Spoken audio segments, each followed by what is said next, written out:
L'entrada al jardí del Casal d'Aurella és pel passeig de Pau Gesa, carrer on s'obrien els jardins de les cases d'estiueig d'aquesta primera urbanització.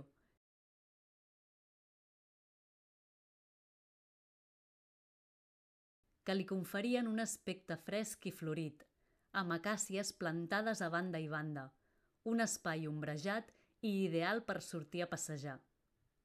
El jardí, tancat amb reixa, era imprescindible en les cases d'estiueig i s'entenia com un espai més per crear un ambient ideal d'esbarjo i celebració tant per la família i la mainada com per als visitants de la colònia.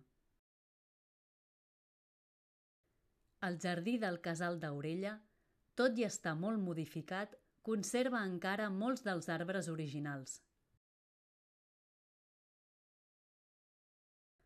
Avui, el jardí del museu, amb les visites i tallers que s'hi organitzen, ens ajuda a descobrir els espais naturals de l'entorn. L'ús de les plantes per fer ungüents, licors com la ratafia de la iaia Maria i altres productes tradicionals que tenen com a base les plantes remeieres.